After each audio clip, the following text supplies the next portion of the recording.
Nellie's agreed to continue her story, but she jumps to the next summer. Things have changed by this point. Nellie's working out in the field rather than in the house. Frances is pregnant, and Catherine and Heathcliff's friendship seems to be drifting apart.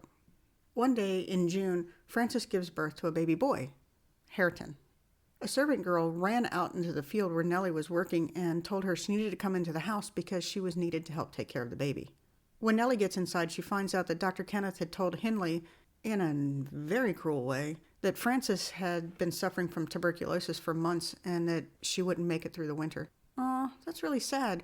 Almost all of Emily Bronte's siblings, and Emily Bronte herself, died of tuberculosis, except for Charlotte, who I think died in childbirth.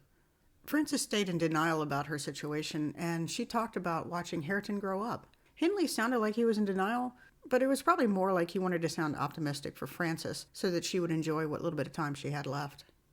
Frances kept up this light-hearted spirit up until the week of her passing. After Frances was gone, Hareton's well-being was left to Nellie. Yeah, because she helped to raise Catherine and Heathcliff, and what a bang-up job she did with them. With Frances's loss, Hindley fell into a deep, unending sorrow. I mean, you can't really blame the guy. His father had died like less than a year earlier. He was left to raise two unruly children, and one wasn't even related to him. And now he's a father without a wife to help him through the process. I mean, his mood was already really bad, but now it is much, much worse. He was so mean to the servants that all but Joseph and Nellie left. She says she didn't have the heart to leave Hareton, and since she kind of grew up with them, she saw herself as sort of a foster sister, and so she can excuse much of Hindley's behavior. And Nellie thought Joseph stayed just because it gave him a chance to harass tenants and laborers, and because this allowed him to be around a lot of mischief where he could disapprove of them. And of course, Catherine and Heathcliff were not spared of his temper, especially Heathcliff. But Heathcliff seemed to get some delight out of seeing Hindley so unhappy, and his behavior seemed to be destroying himself. I mean, what was it he once said in a previous chapter about Hindley? That he hoped that Hindley wouldn't die before he did so that he could watch Hindley destroy himself?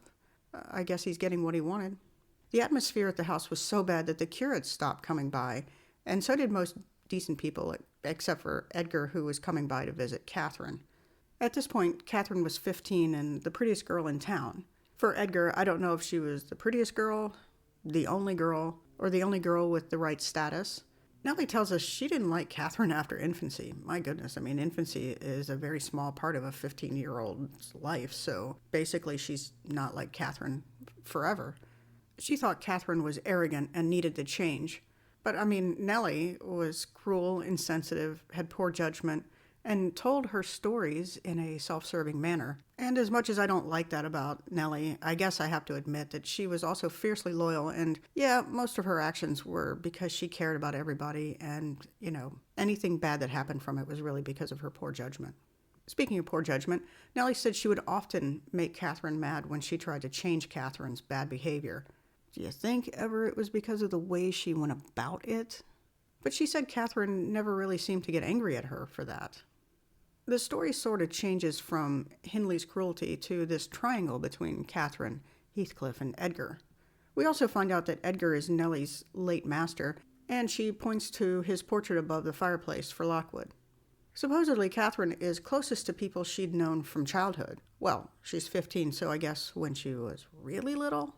She was especially close to Heathcliff, but not so much Edgar. Well, surprise, surprise, Catherine behaved differently around the Lintons than she did at home. She really didn't want Linton to see the vulgar side of her, so she saved all of that for Wuthering Heights. Edgar would come over to Wuthering Heights occasionally, but he was always afraid of Hindley, so he would avoid the place. Can't really blame him on that one. One day Hindley was going out, and Catherine thought it would be a great idea to invite Edgar over. But what Catherine didn't expect was that Heathcliff would also take this opportunity to ditch his chores and hang out at the house. He thought he and Kathy could goof off together. But Catherine was just so focused on sneaking a visit with Edgar that she didn't want to hear anything Heathcliff was saying. She just wanted him gone.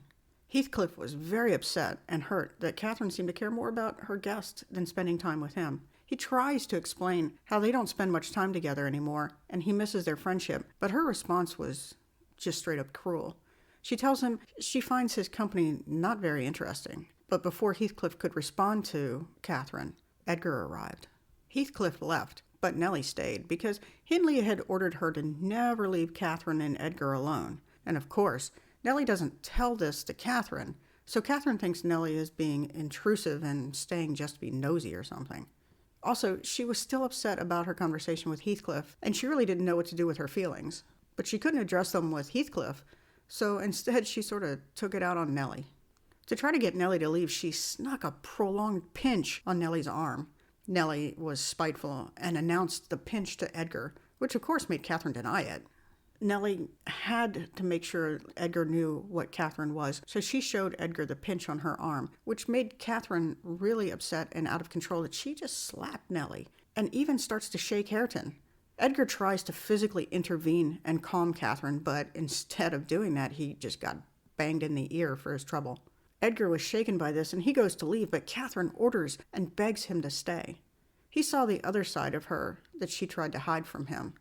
He told her that he was afraid of her and ashamed of her, and that he knew she had told a deliberate lie. She dropped to her knees and started crying for real. This was not an act on her part. She was not trying to manipulate him. Edgar lingers as if he's not really sure what to do, but Nellie, really being spiteful and really wanting to discourage this friendship between the two, she encourages him to just leave. But when he doesn't leave and continues to just linger, Nellie realizes that Edgar is in love with Catherine and that he's pretty much doomed. So then Nellie decides to leave and do some chores, either because she realizes she can't break them up, feels like she's done enough damage to their relationship, maybe it felt a little awkward, or she was bored. I don't really know. Sometime later, she came into the room to warn them that Hindley was home and he was in a drunken rage, the same way he would come home every time he went out drinking. When she came into the room, she saw the couple had made up and seemed closer than before.